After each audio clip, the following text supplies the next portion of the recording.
J'espère que vous allez bien, que vous êtes en forme, que le froid n'a pas eu raison de vous, de votre bonne santé. On entend partout des histoires de maladies, de Covid qui revient, voilà. Mais j'espère que vous allez bien, ainsi que vous qui nous écoutez, s'il y en a sur YouTube. Est-ce que tout le monde a une Bible ? Si vous n'en avez pas, l'Église en donne. Vous avez juste à lever la main et Eric vous donnera. Donc levez la main si vous n'avez pas de Bible. On a 2 Bibles, 3 Bibles. Voilà, vous pouvez les garder, c'est offert. Et ça nous fait très plaisir. C'est un cadeau de Noël, on va dire. Et effectivement, Noël, on n'entend plus que ça. C'était assez frappant la période juste avant Halloween parce que côte à côte, on avait les décorations de Noël et celles d'Halloween. C'était assez fou quoi comme situation. Et puis Halloween c'est terminé et puis Noël a vraiment pris le dessus. On le voit dans la rue de Lény, on a la chance d'avoir des décorations. C'est pas le cas de l'avenue Félix Genesley. Sûrement vous voyez des décorations aussi partout. Peut-être que même à la maison vous avez déjà mis le sapin, les décorations, l'étoile au-dessus du sapin, la crèche sans Jésus. Enfin voilà. Peut-être que vous avez déjà fait tout ça parce qu'on est dans une période particulière de notre calendrier. C'est la période et Philippe il a déjà pratiquement tout dit, d'ailleurs ça va être pas mal de la redite mais c'est pas grave, on est dans la période de l'Avent et j'aime bien cette période parce que beaucoup de gens font des fautes d'orthographe. Avant on l'écrit souvent, on est avant Noël, donc A-V-A-N-T, mais on n'est pas seulement juste avant Noël, on est dans l'A-V-E-N-T, c'est ce qui est à venir. L'Avent, A-V-E-N-T, c'est ce qu'on célèbre, le mois de l'Avent, c'est ce qui est à venir. C'est aussi le même mot qui a donné le mot aventure. L'aventure, c'est ce qui va nous arriver. Et je vous propose de voir aujourd'hui l'avant, c'est-à-dire l'aventure qu'on a dans cette période d'avant. Mais d'avant quoi ? Alors je vais peut-être vous surprendre, peut-être pas. Je vous propose de lire des textes de la Bible qui ne nous parlent pas de la venue de Jésus, mais qui nous parle de son retour. Parce que si, année après année, nous célébrons l'avant Noël, c'est pas simplement parce que Noël c'est chouette et qu'on aura des cadeaux, et que Jésus est venu sur terre, mais c'est aussi pour nous discipliner, pour nous rappeler qu'un jour, Jésus reviendra. Mais pourquoi reviendra-t-il ? C'est ce que je vous propose de voir aujourd'hui, et de prendre 2 passages, tous les 2 issus dans le dernier livre de la Bible, l'Apocalypse. Prenons d'abord l'Apocalypse, chapitre 1, versets 1 à 8.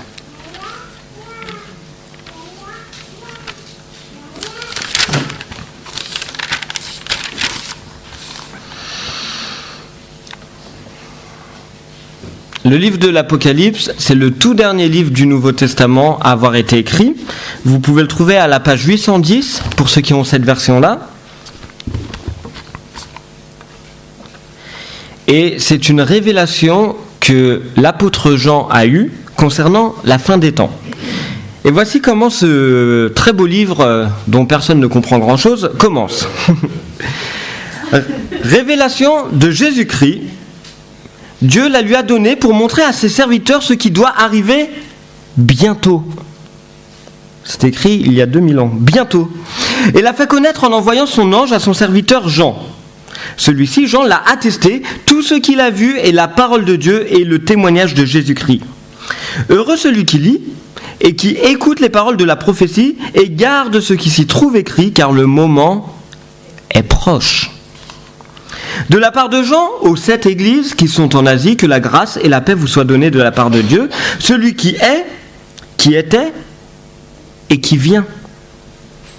De la part des 7 esprits qui sont devant son trône, et de la part de Jésus-Christ, le témoin fidèle, le premier-né d'entre les morts, le chef des rois de la terre.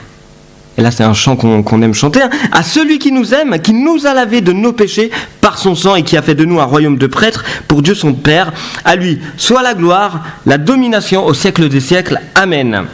Le voici qui vient avec les nuées. Tout œil le verra, même ceux qui l'ont transpercé. Et toutes les familles de la terre pleureront amèrement sur lui. Oui, Amen, parole du Seigneur. Je suis l'alpha et l'oméga, dit le Seigneur Dieu, celui qui est, qui était et qui vient, le Tout-Puissant. La personne qui lit pour la première fois l'Apocalypse, peut-être c'est votre cas ce matin, on est surpris parce que l'insistance de ce texte, c'est vraiment Jésus vient. Jésus est venu, mais Jésus a promis qu'il reviendrait. Et il a insisté là-dessus à fond. Prenons maintenant le dernier chapitre de ce même livre, Apocalypse chapitre 22, et on va lire les versets 12 à 21. On aura le début et la fin. Et voici comment se termine. Donc entre les deux, pour résumer courtement, il se passe tout un tas de choses, pour certains clairs, pour certains obscurs, ça dépend, mais qui montrent un petit peu ce qui doit se passer dans la fin des temps. Jésus va revenir, va mettre fin au péché, va détruire les puissances du mal, et elles vont être... il n'y en aura plus, quoi, et elles vont être jetées dans un lac ardent, ainsi que tous ceux qui n'ont pas mis leur confiance en lui. Et pour ceux qui ont mis leur confiance en lui, en Jésus-Christ, on nous décrit une nouvelle Jérusalem, donc de nouveaux cieux, une nouvelle terre, quelque chose de très beau avec du cristal, etc. Et le livre se finit ainsi, à partir du verset 12. « Voici, je viens bientôt. Et j'apporte avec moi ma récompense pour traiter chacun conformément à son œuvre. Je suis l'alpha et l'oméga, le premier et le dernier, le commencement et la fin. Heureux ceux qui lavent leurs robes. Ils auront droit à l'arbre de vie et pourront entrer par les portes dans la ville dont je vous parlais, la Jérusalem céleste. Dehors, les chiens, les sorciers, ceux qui vivent dans l'immoralité sexuelle, les meurtriers, les idolâtres et tous ceux qui aiment et pratiquent le mensonge. Moi, Jésus, j'ai envoyé mon ange pour vous attester ces choses dans les églises. Je suis le rejeton de la racine de David et son descendant, l'étoile brillante du matin. L'Esprit Saint et l'épouse, c'est nous l'église, l'épouse du Christ, c'est l'église, disent « Viens !» Que celui qui entend l'église du CEP aujourd'hui dise « Viens !» Que celui qui a soif vienne, que celui qui veut de l'eau de la vie la prenne gratuitement.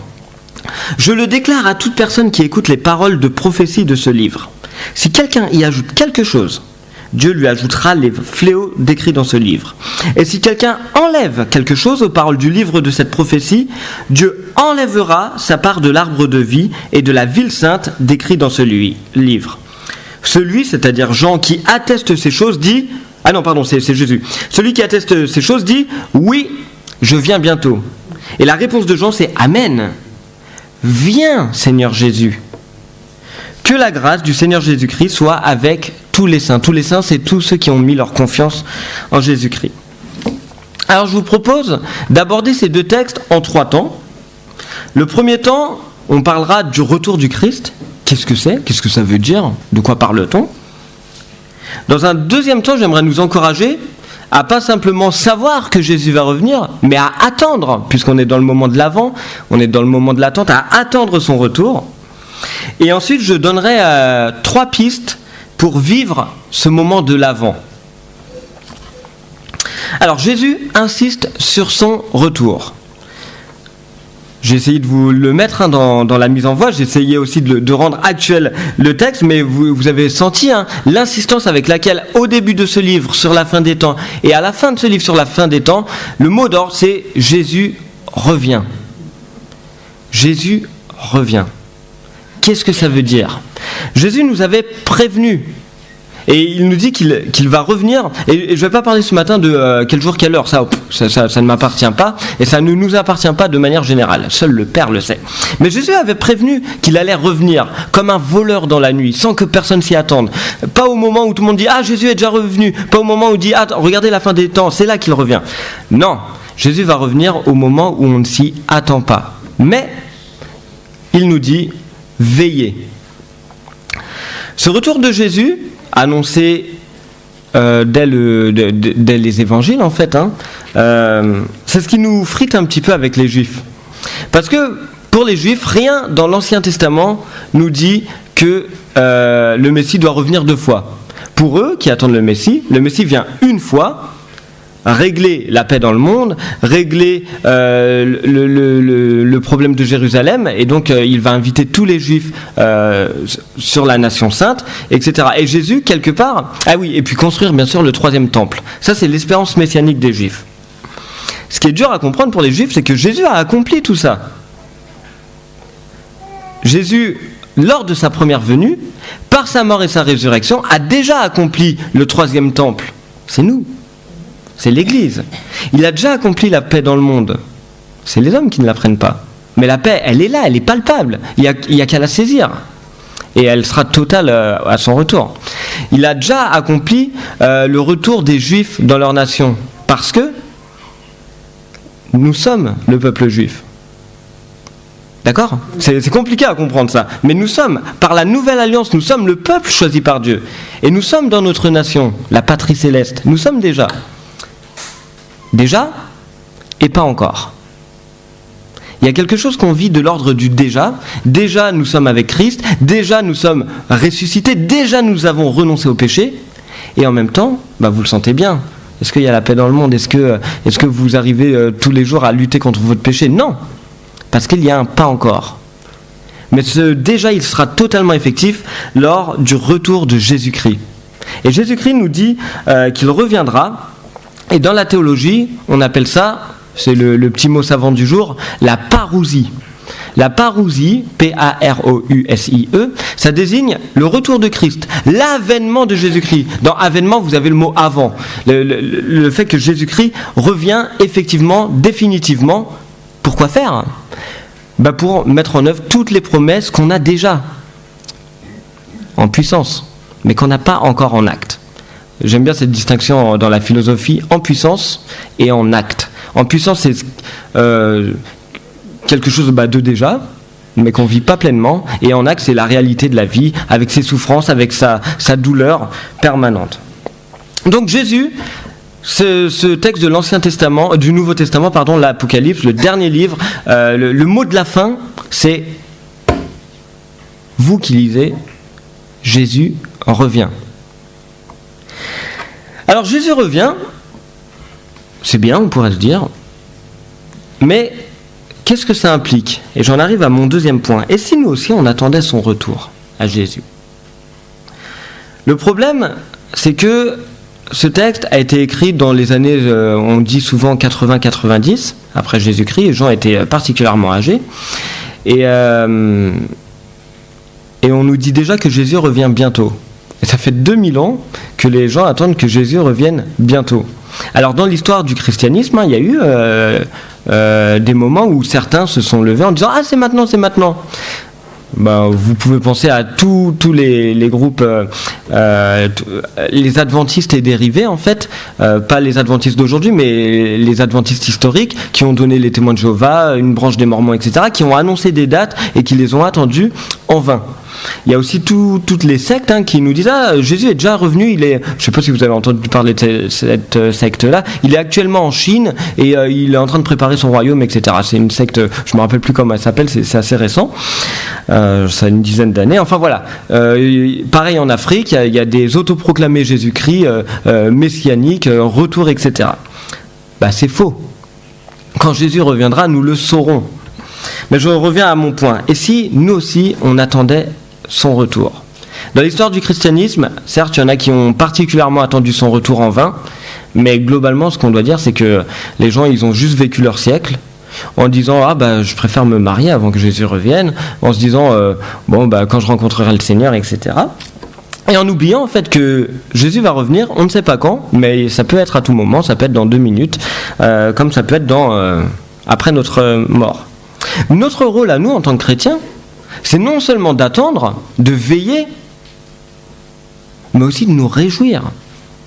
Et je pense qu'il y a quelque chose dans la manière dont on vit notre foi qui n'est pas assez eschatologique, qui n'est pas assez orienté vers l'avenir. On se réjouit de la vie qu'on mène ici-bas, et c'est bien parce que Dieu nous fait grâce. Il y a des éléments de joie, il y a des éléments des naissances, des mariages, etc. Il y a aussi des éléments de peine, et justement ces éléments de peine devraient nous pousser à ne pas simplement nous contenter des petites joies, mais à attendre, parce que c'est ça l'espérance chrétienne, attendre le retour de Christ pour qu'il mette bien toute chose, quoi. Et j'ai l'impression qu'on vit en fait comme si Jésus n'allait pas revenir.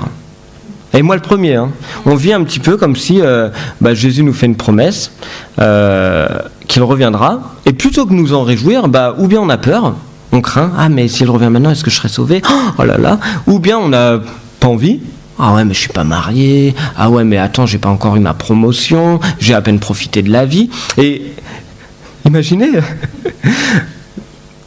Jésus revient. Comment est-ce qu'il va nous trouver? Est-ce que on va lui dire enfin, ou alors est-ce qu'on va lui dire déjà?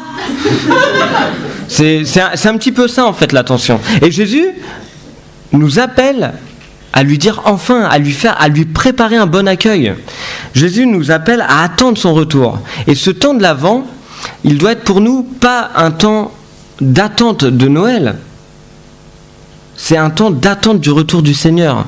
Parce que son retour, même si tu ne te marieras pas, même si tu n'auras pas ta promotion, même si, à ton sens, tu n'auras pas profité de la vie, mais son retour, ça vaut mieux que tout ça, en fait. Terminer la maladie, terminer les pleurs, terminer la souffrance du péché. Que de la joie. C'est magnifique. Qui peut dire non à ça? J'ai l'impression que notre Église, pas l'Église du Cep, l'Église, dit non. Non, pas maintenant. Alors, c'est pas avec une courte prédication que je peux vous convaincre, et déjà, avant de vous convaincre, il faut que je me convainque moi-même, que voilà, il faut être dans une posture, dans une attitude d'attente du Seigneur Jésus-Christ. Mais quand même, je peux nous suggérer trois pistes pour vivre notre temps de l'Avent. La première piste que je vous suggère, c'est philosophique, hein, rendre présent l'avenir. Parce que c'est un petit peu ce à quoi la Bible nous encourage. Rendre présent l'avenir, ça veut dire vivre déjà comme si l'avenir était là. Vous vous rappelez le déjà et le pas encore, vivre déjà comme si la bénédiction du Seigneur pour l'humanité était effective. En faisant du bien autour de vous, en donnant l'amour du Seigneur, en apportant sa parole de réconfort, en évangélisant, en proclamant la bonne nouvelle du salut, déjà nous vivrons, ou nous vivrions, nous rendrions présent l'avenir. Rendre présent l'avenir, c'est aussi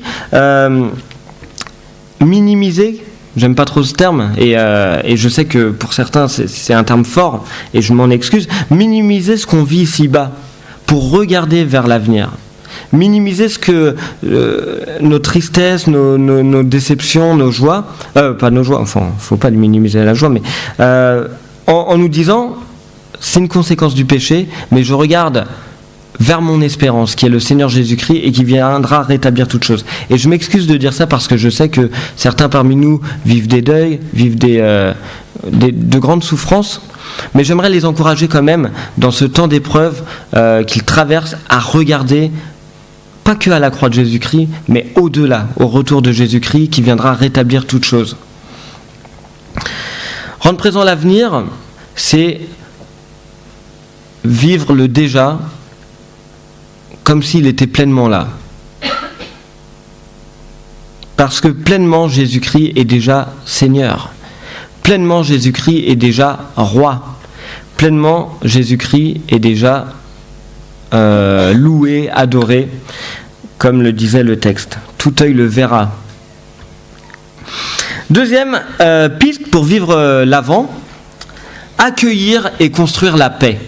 Le temps de l'Avent, de Noël particulièrement, c'est un temps où on a parfois besoin de se retrouver un petit peu dans l'entre-soi familial, dans l'entre-soi cocooning, mais c'est peut-être aussi un temps où on peut faire du bien à notre prochain, où on peut vivre la paix que Jésus-Christ nous donne dans le cœur et la répandre autour de nous. Le temps de l'Avent, c'est peut-être le temps pour dire bonjour aux SDF de qui on détourne le regard, c'est peut-être le temps pour se réconcilier avec les personnes avec qui on est fâché. C'est peut-être le temps de demander pardon, même aux personnes avec qui on n'est pas fâché ouvertement, mais où on sait qu'on leur a fait du tort. C'est le temps aussi de regarder vers l'avenir, de rétablir nos relations humaines, en église peut-être, familiales, entre collègues. C'est aussi ça, accueillir et construire la paix. Enfin, la troisième piste pour vivre notre avant pleinement, c'est d'adorer le Seigneur. Moi j'aime bien cette période, les décorations, les bougies, la musique de Noël, Maria Carey, enfin, c'est une période que j'aime bien parce que on sait qu'au bout il va y avoir un summum, le repas en famille, tous les mets, les cadeaux, la joie des enfants. C'est une période magnifique et je vous propose de la vivre pas seulement en ayant en ligne de mire Noël, mais en ayant en ligne de mire le retour du Seigneur. Adorons le Seigneur comme nous adorons, et je mets volontairement, j'emploie volontairement 2 fois le même verbe, comme nous adorons cette période en fait. Il faut peut-être recentrer ce qu'on vit dans la période de l'Avent pour la centrer véritablement vers Jésus-Christ. Et c'est moi qui ai fait les décorations et j'ai volontairement fait dans l'entrée une décoration où il y a des cadeaux par terre et ici une décoration où il y a la crèche. Et parce que Noël c'est aussi un peu 2 mondes parfois qui sont complètement différents. Et dans la salle de culte j'avais envie qu'il y ait plutôt l'option Jésus quoi, et qu'on vive notre Avant avec l'option Jésus. Alors je conclus. Je vous avais prévenu que c'était un message court parce que Philippe avait déjà tout dit et en plus j'avais bien aimé Philippe, il a parlé de l'avant mais il a aussi parlé de l'après, de l'avenir et comme ça on pourra manger aussi plus tôt. Mais dans cette période de l'avant, voici quel doit être notre mot de la fin, je pense, de ce message. Et c'est, je pense, un mot qu'on a du mal à dire, à penser et à mesurer tout ce qu'il implique. C'est ce mot Maranatha. Viens Seigneur, viens. Elle est admirable cette fin de l'Apocalypse, parce qu'il y a Jésus qui dit « Je viens ». Et la réponse de Jean, elle est instantanée. « Ah oui, viens !» Est-ce que c'est notre réponse ? Est-ce que aujourd'hui nous souhaitons dire au Seigneur « Maranatha, viens ». Je ne sais pas pour moi. Je ne sais pas si je savais qu'il revenait dans 30 minutes, si je m'en réjouirais suffisamment et si je serais ce serviteur accueillant. Mais une image, on va dire vulgaire, mais qui ferait bien l'affaire, pourrait être celle, mais excusez-moi, celle du chien qui attend son maître. Moi, ça m'a toujours impressionné quand je rentrais à la maison, l'accueil de mon chien. Ou de l'âne, voilà, ou de votre poisson, enfin vous faites avec l'image que vous voulez, mais moi ça m'a toujours impressionné en rentrant à la maison, l'accueil de mon chien, mais j'avais l'impression de faire sa joie, qu'il pouvait plus attendre. Alors il le faisait, oui, ou les enfants quand les parents viennent les chercher, voilà, c'est une très bonne image. Bien, voilà, c'est une image un peu vulgaire, un peu terre à terre, mais peut-être que ça peut être une image pour nous. Prions ensemble.